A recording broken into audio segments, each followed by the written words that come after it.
Good evening, and welcome back to the 2018 Quidditch Canada National Championships. My name's Calder Schweitzer. And I'm Chris Radievsky, and welcome to Pitch 1.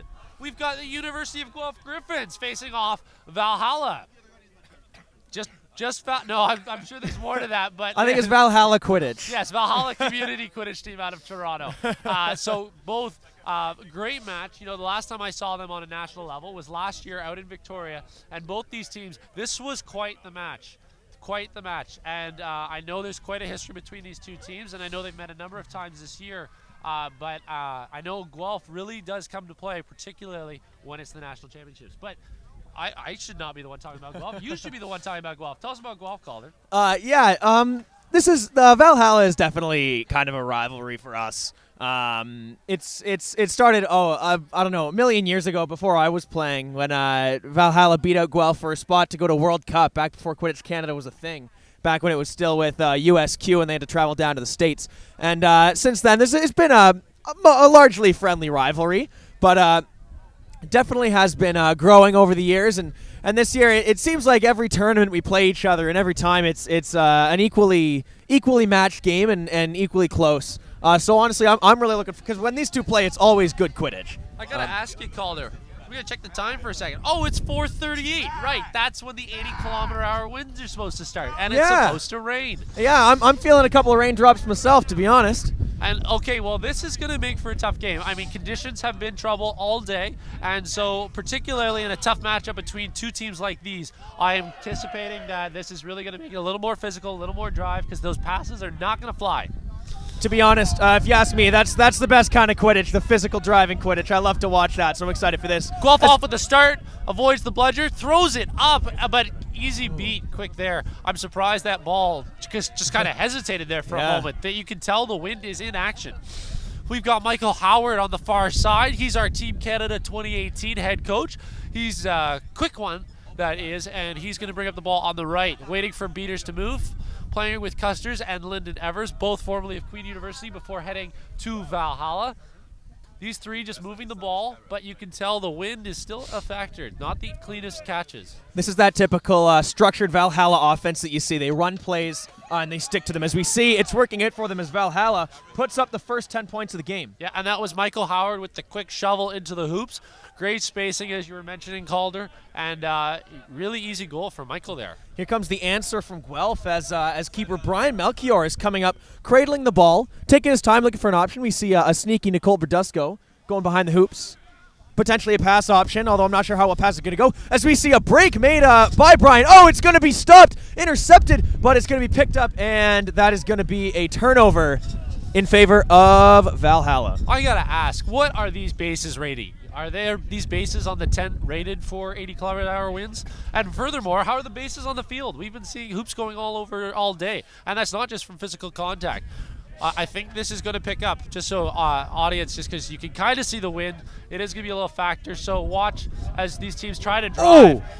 David Liver with a monstrous hit on Custers. Knocks him right to the ground, picks up the ball. Custers trying to answer back. Oh, and he drags him to the ground. Custers is angry, and there is going to be a call on the play. We've got an AR.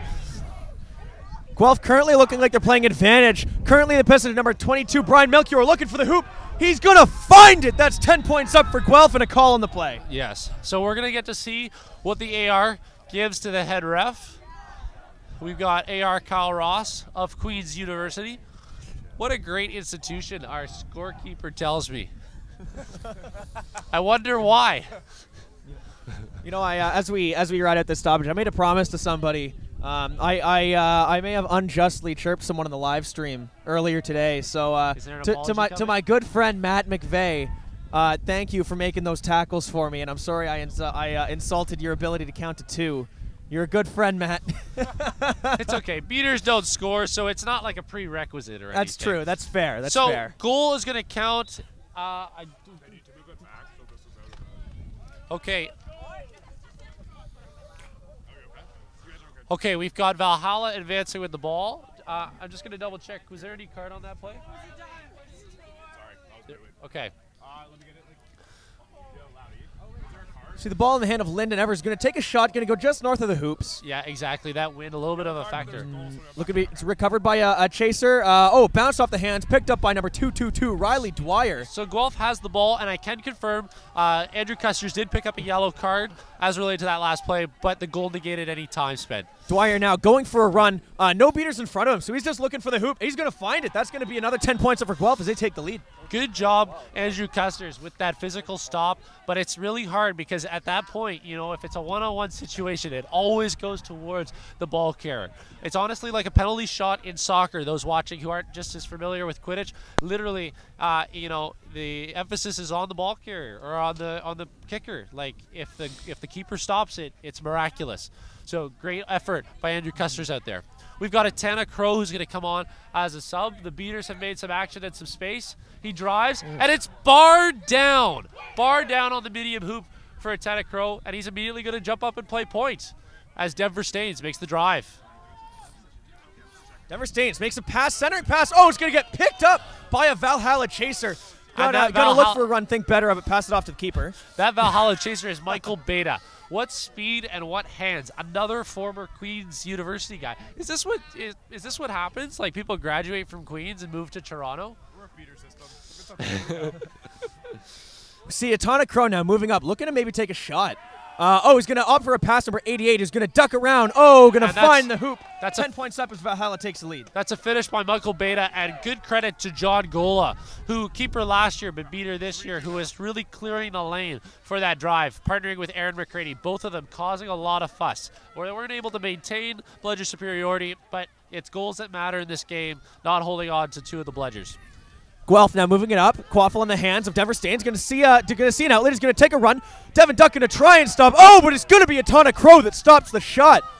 He's going to cradle it. Denver is looking to run some interference, looking for a strip. It's not going to come. He's going to take a face beat as Tana moves to half.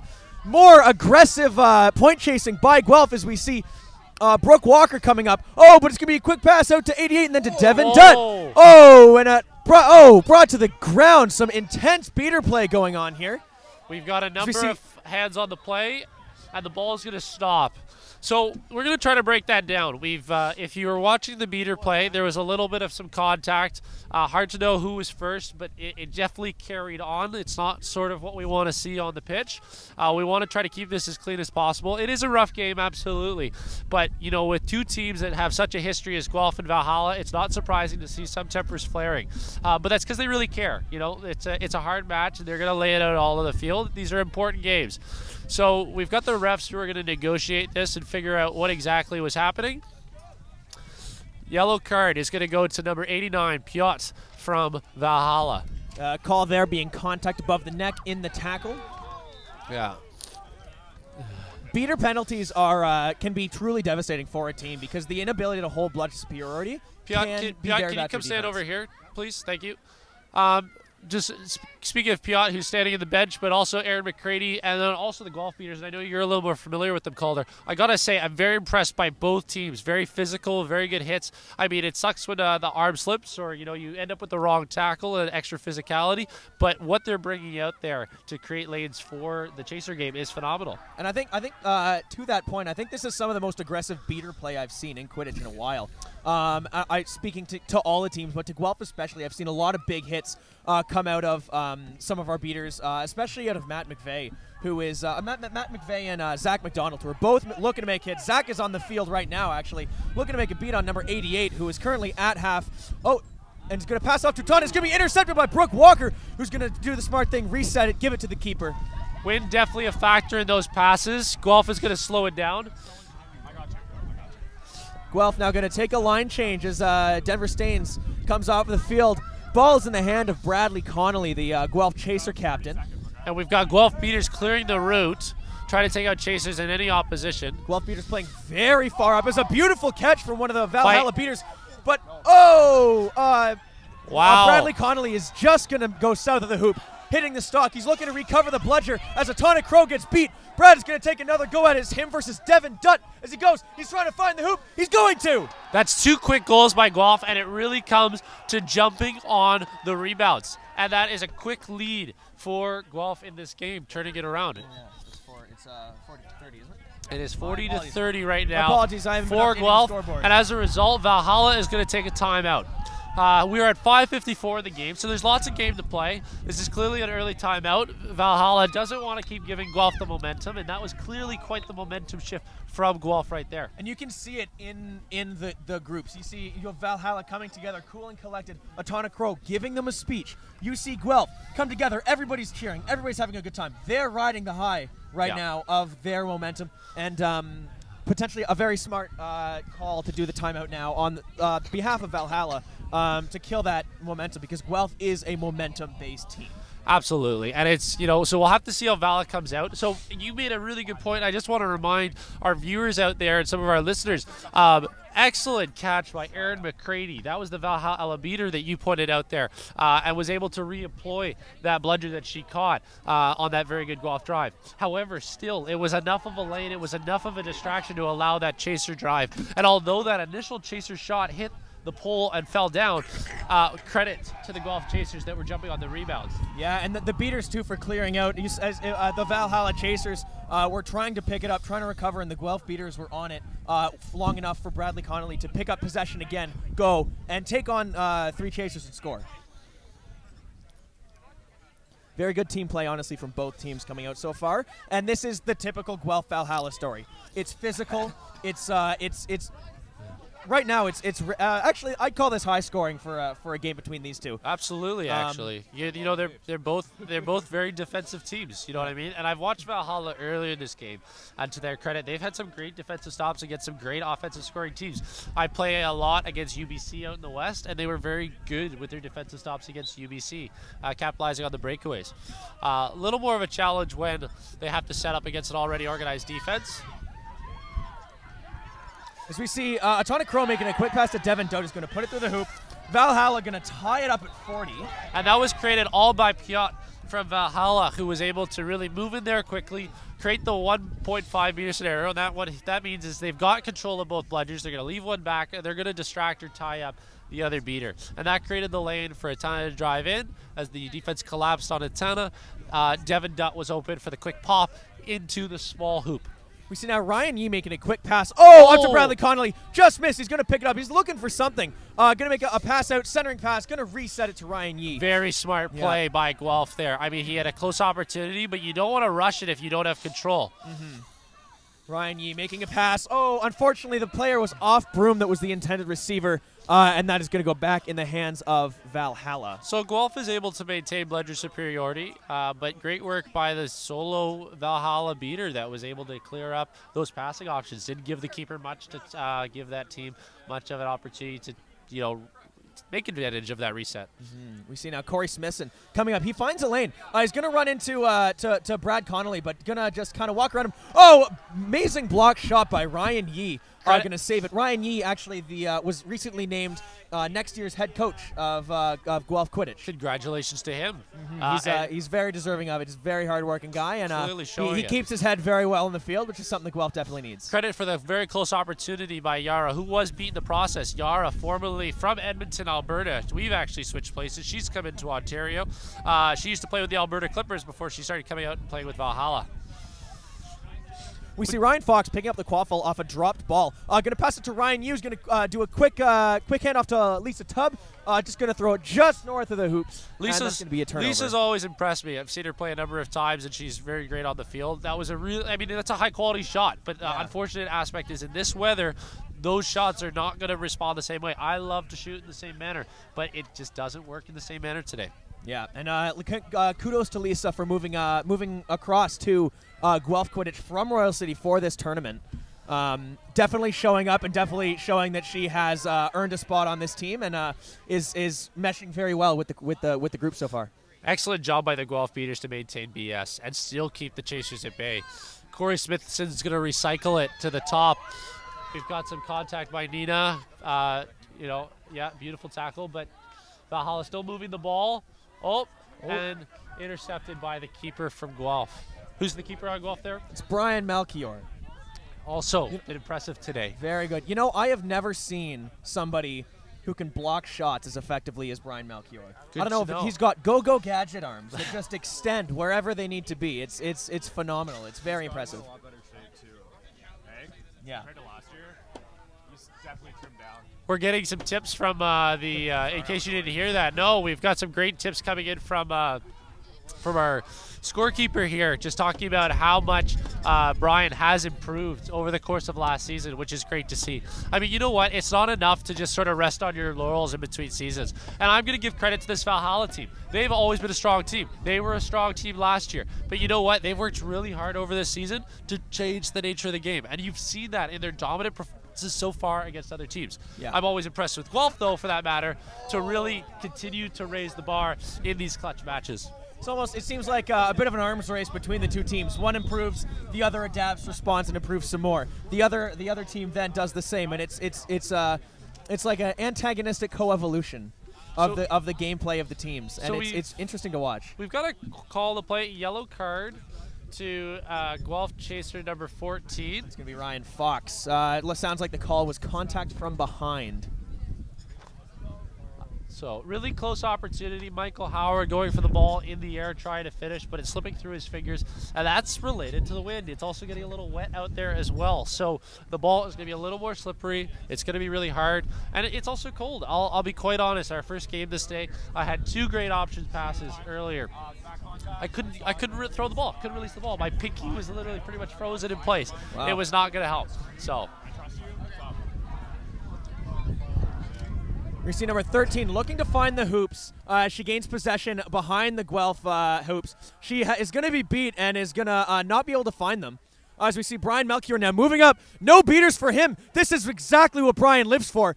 The beaters are going to recover their bludgers. We're going to pass it off. Play a little bit more smart as Riley Dwyer now takes possession. He's going to pass back to Nicole Badusco. Real quick into the hoops. That's 10 points up for Guelph.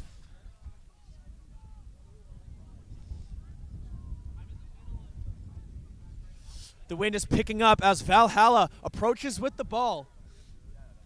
Quaffle in the hand of Custers, coming to half on the right side of the field, looking for an outlet, but Guelph beater Sam Wyman not giving him any room. Paired with Riley Dwyer there is just making it very difficult for him to make a decision. He's going to make a pass back to Howie, who's going to make another quick pass up to Lyndon Evers. Oh, it's going to be blocked. Hand through the hoop, blocked by Brian Melchior, the keeper. Wow. What a stop. I have never seen something like that. But he's going to get a yellow? I think it was a yellow card for, it looked like maybe a bit of a showboat on the land. Oh, 9:45. So 10:45, he's out. Okay, but he's also over there, so I can't tell him.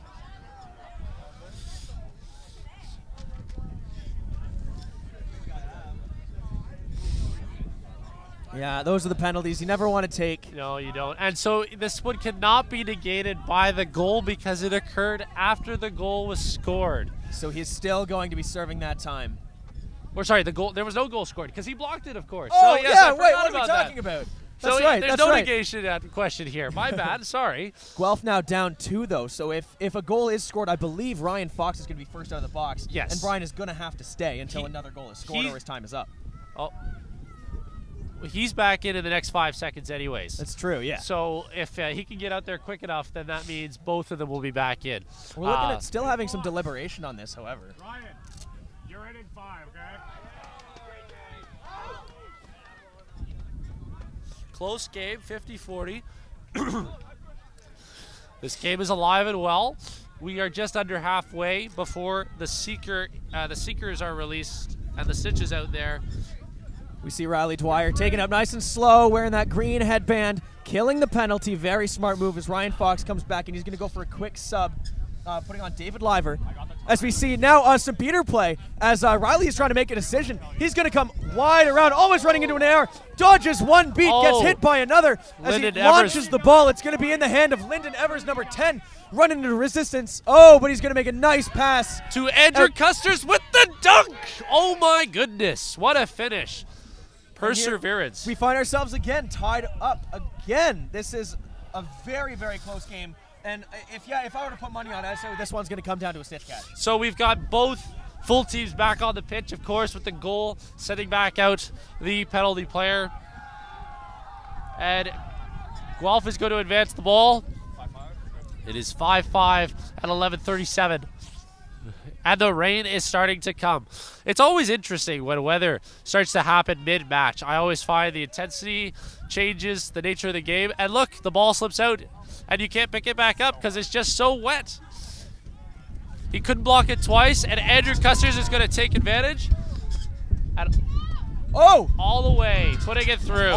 David Liver almost making the hit to save it, but that's going to be a point up, 10 points up for Valhalla, now at 60-50. We've got papers, we've got everything blowing over here. It is getting nuts out here. Oh my goodness. Disgusting. It is lifting our table off of the ground. To give you an example of how strong this wind is, it's physically pushing our tent away from us and lifting our table up. I can only imagine trying to play Quidditch in these conditions.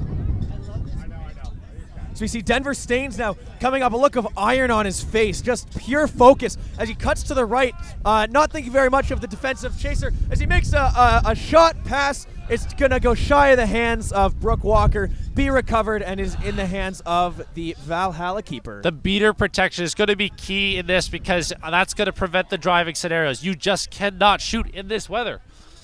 An honorable mention to Devin Dutt for that really cool. The ball was rolling and he just kicked it up into his hands. That was stylish. That's a move you're only going to be able to use a few times in your career, but it was really, I got to give it to him. That was really cool. So we're going to give Guelph is at 5, Valhalla's at 6. Now it's at 7 with Michael Beta scoring, and Devin Dutt gets 1 point for himself on style. We see Denver trying to answer. He's going to think better of it, see his beaters, and he's going to try and reset the ball.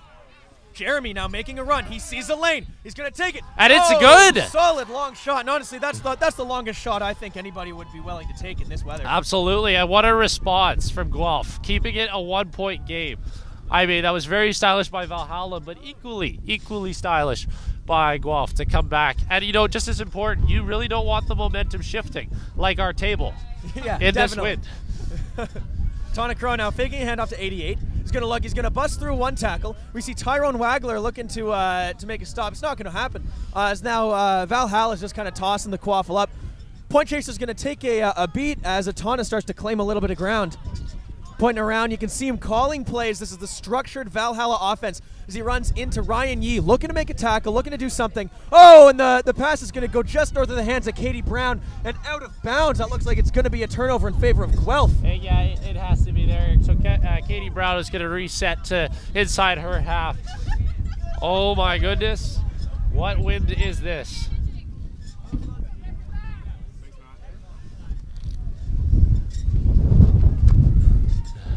We see a stoppage in play here as the field management team is desperately trying to hold these shelters to the ground.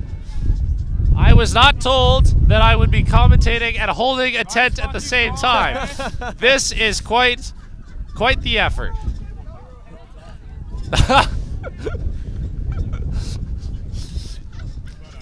Getting shout-outs from Eric, thank you very much. Came back to my hometown to hold down tents, save the population.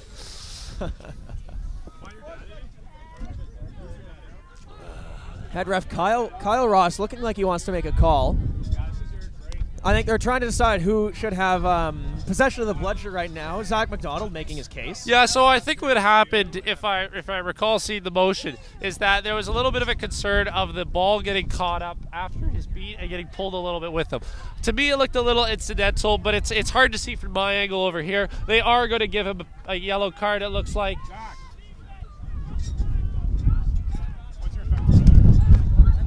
Oh, the hoops on the Valhalla side, blowing right over from this gusting wind. Oh, whoa. We've got wind, people. Nobody is going to be passing the ball today as more hoops are blowing over. This is just getting silly. Oh, we're losing speakers. Everything's starting to blow over. All hands on deck here under the tents. Got that? Okay. This is really hard for me to grab.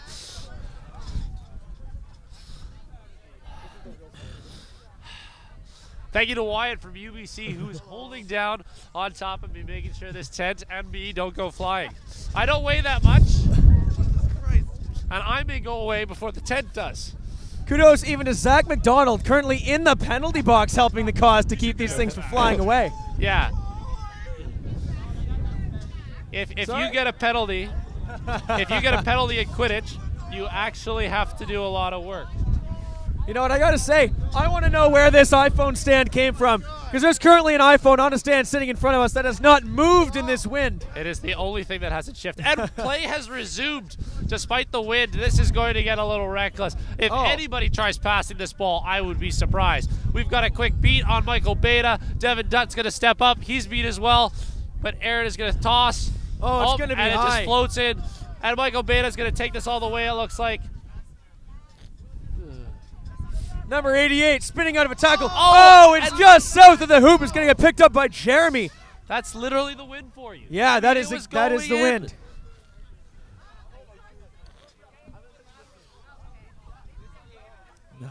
Incredible showing of athleticism from both teams. You know, despite the cold, despite the rain, despite the wind, still playing their hardest, giving it their all, and this game is still very close. As we see Ryan Yee now looking to make something happen. He's going to take a beat, and the quaffle's on the ground. Picked up by Devin Dutt's going to get stripped immediately by Jeremy Burrows-Belka. It's currently in the hands now, being reset by Valhalla. In the hands of a Tana Crow, keeper. We've got Piot back in with Aaron making the sub. Jess is coming in as well. Atana going to shift down the left. He's going to cut back to the right, looking for options. But great chaser pressure. Who is that for number on Guelph right there? Who, with the braids? Yes. That's Brooke Walker. Wow. Honestly, great pressure by Brooke at the top. She was not giving Atana anything. No. And I mean, he doesn't want to get rid of it because if it slips out, it's a turnover.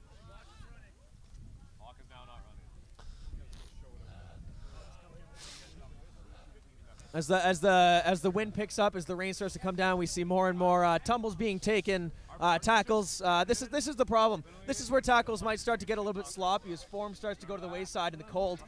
So safety is going to be a major thing for both of these teams, making sure they're going in, keeping an eye on their form in their tackles, and making sure that nothing is going to go awry here. So that is Piot, who has got a second yellow. Did you get that? Second yellow, which means Piot for Valhalla is now out of the game because that stacks to a red. What that also means is a 2-minute penalty for Valhalla on a beater with no reset on a goal. And I think the time is worth mentioning. It's 16 minutes right now, which means that we've got wind, sorry.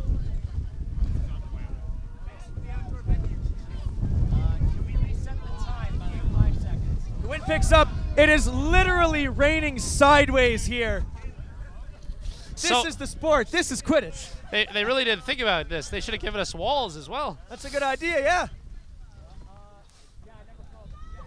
So the time is reset to 15:55, but it's still worth mentioning the time with a 2-minute penalty because that is going to take us with seekers on the pitch. And you really want to have your beaters involved on the pitch when the seeker is out. Thank you. You can do it for a minute. We've got Corey Smithson holding down the tent. I've got Wyatt and Corey looking out for me. My home turf. Is the brace required? Yeah. Speaking to comments by Wyatt from UBC, is this Vancouver? I thought I came home to Hamilton. This is not the weather I anticipated. However, I should note that it was -15 in Edmonton, Alberta this morning with a wind chill in the -20s. So, this is balmy.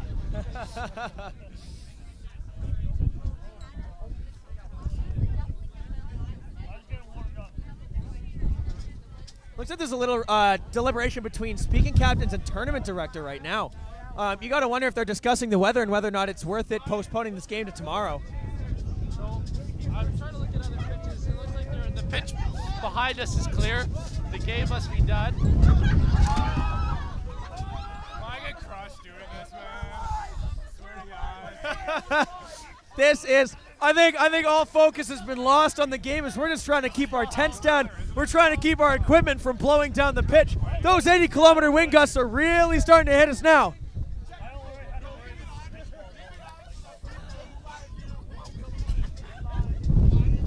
Oh, here comes another one.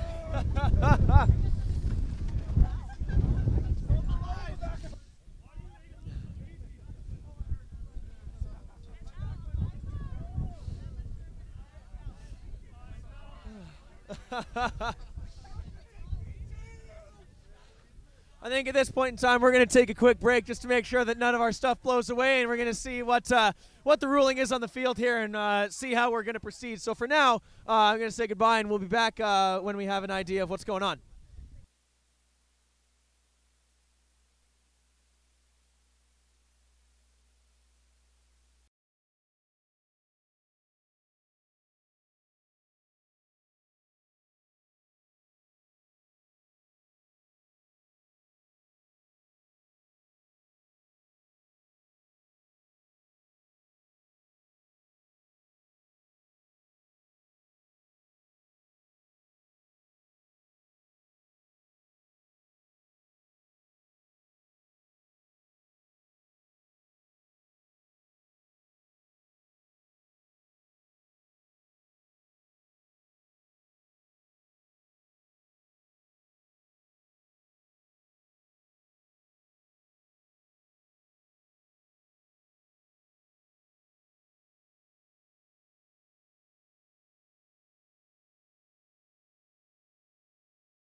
This is Chris Radievsky, one of your announcers. You've got a beautiful view of me right now, not a beautiful view of the pitch. We've got 80-kilometer-hour winds right now, and we're going to be packing up the live stream. Thanks for tuning in.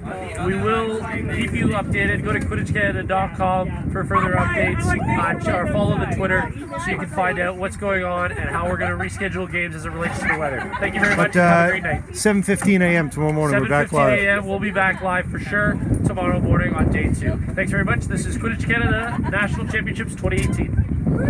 Good job.